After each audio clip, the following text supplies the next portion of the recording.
12:21 y continuamos con el buen contenido de Al Mediodía Radio. Todos necesitamos un ángel. Y es bueno tener un ángel también para los chelitos. Nosotros, es lugar nuevo. Ya, líder, ya, estamos ahí. Vamos a cuidar nuestros chelitos con Ángel Chalas, cuentas dormidas, herencias bloqueadas. Dígame. Se levantó así. Es usted que me tiene dañado. Por si acaso. Cuando él sale temprano en su casa. Bueno, mira, ¿sabe cómo es? Y ese es un tema bien interesante para hacer la introducción al tema. Ayer leía un artículo en un periódico donde se hablaba de más de 20,000 millones de pesos en cuentas de banco que están o inactivas o cuentas que están abandonadas o cuentas de fallecidos, que familiares no saben que ese dinero lo dejó una persona que falleció y que pueden reclamarlo, pero tampoco saben cómo hacer el proceso, porque hay todo un proceso que cumplir, hay una burocracia. De hecho, una de las cosas que yo creo que el sistema debería actuar diferente es que el banco no está obligado a llamar a un familiar cuando dice, mira, falleció, o sea, se reporta que falleció una persona. No buscan la lista de los familiares para decirle, mira, él dejó esta cuenta y esto. No, el banco no está obligado. Sin embargo, ese dinero sí se sigue utilizando. O sea, eso que tú mencionaste de esas cuentas, esas son las cuentas dormidas. Las inactivas, las de personas fallecidas. Son tres cuentas diferentes, ¿verdad? Okay. Una cuenta inactiva es una cuenta que dura entre 3 y 10 años sin uso. O sea, que una persona bien pudiera irse de viaje, se le olvidó que tenía 100,000 pesos en una cuenta en un momento. Ay, Dios mío. A mí no se me olvidó. A mí no se me olvidan los 50 que tengo ahí. Pero búscame mis 25 pesos que yo dejé en esa cuenta. Sucede que se olvidan 10,000, 15,000, 20,000, 100,000 pesos en una cuenta. 3 a 10 años es una cuenta que se mantiene inactiva. Y es un proceso tan fácil como que volver a activar una cuenta es tú hacer o un retiro o un depósito de esa cuenta, indistintamente del monto que tú vayas a utilizar. Voy a retirar 100 pesos, la cuenta vuelve y se activa, porque la clave para activarla es el movimiento de la cuenta. Ahora bien, las cuentas anteriormente, antes de una resolución que emitió la Superintendencia de Banco hace un tiempo, en este periodo, cada vez que duraba un mes, a partir de 6 meses sin movimiento, te empezaban a cobrar. Entonces tú veías ese débito en la cuenta. Hay una cuenta inactiva que yo tenía 10,000 pesos. Cuando tú vienes a ver, tenía negativo. menos 5,000 en la cuenta. Entonces la cuenta abandonada es ya cuando pasa de 10 años que nadie ha hecho ningún tipo de movimiento en esa cuenta. Y si no tiene dinero, entonces el banco la cancela. Pero si tiene dinero y no hay doliente, el banco no hace ni va a hacer el proceso de llamar a una persona que tenga que ver con el familiar o con las personas que tiene como referencia esa cuenta.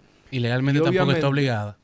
Tampoco está ni publicarla tampoco, porque hay países en donde se publican. Quizás no llaman, pero publican listas los bancos de ese tipo de cuentas de personas fallecidas. Aquí no está esa ley. Por ejemplo, creo que en España, Estados Unidos, se publica un listado de las cuentas fallecidas. Acá el banco no está obligado por ley a hacer ese tipo de transacción. O sea que usted sí por está curiosidad obligado. Pregunta. Sí, y sucede entonces que pudiera un familiar, cuando fallece, ¿verdad?, haber dejado todo claro y la gente saber en cuáles bancos tiene cuenta y en cuáles bancos no tiene, y tú como familiar, tú haces el proceso, que vamos a detallar cómo se hace el proceso, pero en el caso de que no hay ningún tipo de información, se murió un familiar mío, se murió mi abuelo, y mi abuelo dejó dinero que nosotros no sabemos, ¿verdad? Entonces, ¿cuál es el proceso que yo debo seguir para incluso saber en cuáles bancos dejo dinero? Porque yo no sé cuál banco lo utilizaba. Otra cosa que tú sabes que ahora están haciendo los bancos. Yo tenía una cuenta que yo me transfería dinero. O sea, era un ejemplo de poner una cuenta internacional. Yo ponía esa porque no tenía nunca dinero y era yo que le suplía de otras. Y el banco me mandó una notificación de, mira, esta cuenta te la vamos a cerrar. Porque realmente soy yo la que la alimento. Okay. Y la cerraron. O sea, que ya tú sabes que es una nueva actualización que hace. Sí. Un banco hizo así. Punto. Mira, esta es la cuenta que tú menos usas. Tú no tienes, no le das tanto movimiento, que el movimiento es mío hacia mí. Adiós. O sea, no viene nada de externo. Y eso está raro. Eso pasó. Digo, bueno, pero ya ven cuáles son los movimientos en todas las cuentas, menos en esa. Entonces, también tener eso pendiente. Pero en el caso de ese abuelo que tú no sabes, de 1987, que había guardado todo en un zapato, en una caja bank, y lo guardó un día. Y se murió y no le dijo a nadie. Y no le dijo ¿Qué hacer? Pudiera ser. Mira, ¿qué se hace en ese caso? Es importante. Y recuerdo que en una institución bancaria de aquí, para hacerte la introducción y lo importante que es eso, habían unos chicos que estaban compuestos con alguien directamente del Ministerio de Hacienda. Y antes de publicar el tema de fallecido, ellos sacaban dinero de la cuenta de la persona que había fallecido. Como el familiar normalmente no sabe qué cantidad de dinero tiene en la cuenta, entonces eso pasaba como sin pena y sin gloria hasta que ya ellos iban por unos 5 millones de pesos extraídos de cuentas de personas fallecidas, y una persona sí se dio cuenta porque manejaba la cuenta en conjunto y ellos cometieron ese error y él se dieron cuenta de una red que había con relación a eso.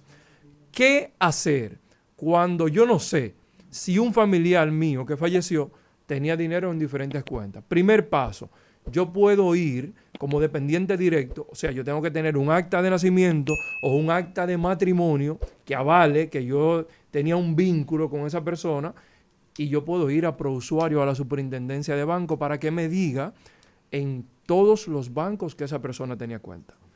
Importante, Prousuario y la superintendencia no nos va a decir qué cantidad de dinero tenía la cuenta. Simplemente que existe. Sino que existe una cuenta en tal y tal banco. Y entonces luego tú si vas al banco con una carta, con la misma constancia de la acta de fallecido, de defunción se llama, ¿verdad? Con el acta de matrimonio o acta de nacimiento que se puede evidenciar el vínculo, y el banco entonces te da una certificación de los montos que están dentro de las cuentas. Ahí entra otra cosa en juego. Yo no tengo que pagar para retirar ese dinero. Es gratis. Es gratis el proceso. Yo tengo que pagarlo luego de que me den el dinero o yo tengo que pagarlo antes. Son cosas que debemos saber, la verdad. Sí. Nosotros tenemos que pagar, cuando vamos a hacer la reclamación de bienes, un 3% en la DGI del monto a reclamar. Del monto, no de propiedades, del monto en líquido que tiene en la cuenta.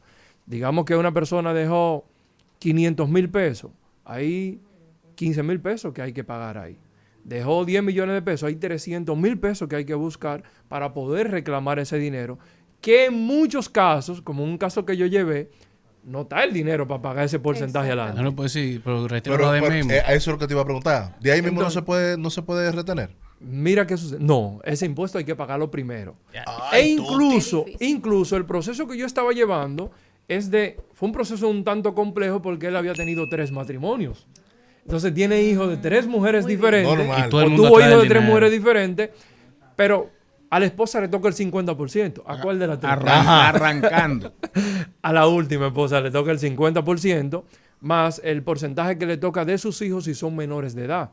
Entonces, el otro porcentaje se divide entre los hijos. O sea, que las exes No le tocan nada. no heredan. ¿Y la deuda? Los hijos sí. ¿Las deudas? Esa pregunta Sí, es importante, don sí. Charlie. Todas las deudas bancarias que pueda tener una persona fallecida que tenía seguro de vida, el banco no puede cobrarse el dinero de las cuentas, del dinero que estaba en la cuenta, sino más bien que el seguro de vida debe saldar esas deudas. Incluso, imagínate que una pareja de esposos tiene un préstamo hipotecario a nombre de los dos. Ajá. Fallece uno de los dos. El préstamo queda saldo para aquel que queda con vida. O sea, el que queda con vida no debe seguir pagando el préstamo porque el seguro de vida, entonces, debe saldar el préstamo. Todos los préstamos que tengan seguro de vida. ¿Cuáles son los únicos préstamos que no llevan seguro de vida? A menos que también la persona pueda solicitar que lo tenga. Cuando yo solicito un préstamo con una garantía de un certificado propio, no lleva un seguro de vida. Pero tú también puedes solicitar un seguro de vida. Cuando tú tienes más de 75 años en la suma del préstamo y la edad de vida, digamos, tengo 73 y tomé un préstamo a 5 años, son 78, la suma de vida y el préstamo, el banco no me da un seguro de vida. Porque por edad sobrepasa la política del banco. Entonces, en ese momento, sí me pueden aprobar el préstamo, pero me lo prestan con una excepción de seguro de vida, con un descargo de seguro de vida. Lo que quiere decir que cuando esa persona fallece, ese préstamo lo sigue pagando quien hereda o del dinero que quede en la cuenta. La regulación hoy, ¿qué amerita en términos, según tú, de eventuales modificaciones para facilitar el proceso? Para facilitar el proceso, don Charlie, 2 cosas yo creo. No hay que modificar la ley monetaria y financiera, que es más difícil de modificar que la Constitución de la República. Bueno, pero sí, Pero necesita dos modificaciones, don Charlie, porque yo creo que el banco, así como el banco te llama a ti cuando tú eres un familiar directo o un garante de un préstamo que está en deuda, el banco también debería tener la responsabilidad de llamar al familiar directo o llamar a las personas que están relacionadas con la persona que falleció para darle la información de que esa persona falleció y tiene una cuenta en el banco. Y lo que tú Yo creo que eso por ley también debería ser así. Pero también yo creo que yo no puedo pagar impuestos de un dinero que yo no he recibido. También. Yo creo que el impuesto debería ser del dinero que yo voy a cobrar. A la hora de pagarme el dinero, usted se lo descuenta retiene la parte de ahí. del impuesto. Usted retiene el impuesto. Lo cual, don Charlie, el proceso no es tan fácil. El proceso no dura 15 días. Hay procesos definados como ese que yo, e incluso yo asesorando a la persona, duramos 6 meses para poder cobrar el dinero. 6 meses para poder entonces hacer la determinación, porque habían diferentes productos financieros en juego, habían certificados, habían cuentas, habían apartamentos y demás, pero no es un proceso tan fácil y yo buscar una cantidad de dinero delante para pagar a la DGI el proceso, que yo no sé cuándo me van a entregar el dinero, se complica también. Yo lo que espero es que tú te atrevas a las 12:32 del mediodía, te atrevas. Tú hablaste de 20,000 millones de pesos ahí, pero eso no está muerto. No. Eso no lo han matado, como dice la canción. Eso no está muerto. Ese dinero está generando dinero para la institución. ¿Y el overnight? Explíquelo ahí, atrévase, mire esa cámara y explique usted por qué, aparte de la legislación vigente, que hay que decir que si algo ha tenido Alejandro Fernández, sí, ha hecho una muy buena y la gestión, superintendencia de bancos han hecho una gestión extraordinaria. Y hay que invitar a esa muchacha de Prousuario aquí, a propósito de este tema, que ella vino un día, la jefa de eso, la trajimos un día para hablar de estas cosas. Ahora, explíquele a la gente, esos 20,000 millones todos los días del mundo, después que cierran la caja, ¿qué sucede? Y le preguntan, el Banco Central pregunta, ¿qué te quedó? Comienzan a contar a partir prácticamente de esos 20,000 millones. Sí, porque esos 20,000. Y eso es una transacción de un día a otro donde hay mucha gente que gana mucho dinero. Explique. Claro. Atención, el ángel cuidador de sus chelitos, Sí. Ángel Chalas, explica a la ciudadanía en qué consiste el famoso overnight. Don Charlie, y muy importante eso que usted dice, porque esos 20,000 millones por medio del overnight generan muchos recursos a las instituciones. ¿Por qué? Porque este dinero no sale del capital, de los libros del capital de la institución financiera. Ese dinero está contabilizado como el capital que se cerró ese día, pero es un dinero que no es de la institución, sino que es de los familiares que deberían tener acceso a ese dinero de manera prácticamente inmediata, sin un proceso burocrático que pueda durar meses para yo poder recuperarse. De hecho, usted que es la esposa de ese fallecido, que debiera tener acceso a ese 50% de inmediato, no se lo entregan hasta que no se cumple el proceso. Pero en ese proceso de que se cumple el proceso, de esos 6 meses, que estamos hablando de 180 días, esos 180 días están generando recursos todos los días al cierre para el banco, no para la persona. ¿Qué significa overnight? Diga usted en inglés, en Toda Spanish. la noche. Toda En la Spanish. noche, del día hasta que se cumpla la mañana. Ajá.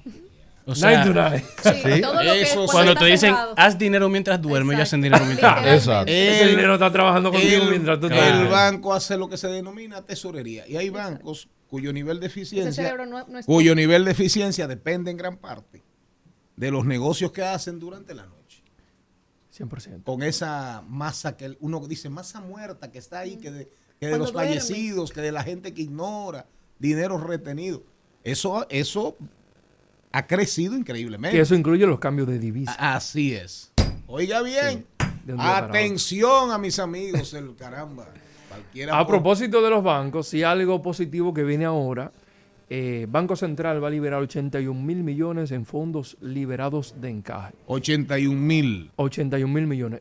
Es bueno que la gente sepa qué significa el préstamo liberado de encaje, y es cuando Banco Central inyecta dinero a la economía para que se pueda dinamizar en ciertas áreas el consumo o la misma economía. Y este dinero va a salir a una tasa no mayor, dice Banco Central, ojalá del sea 9%. O sea, que usted vaya al banco y le van a dar un libre de encaje a un 12%. No.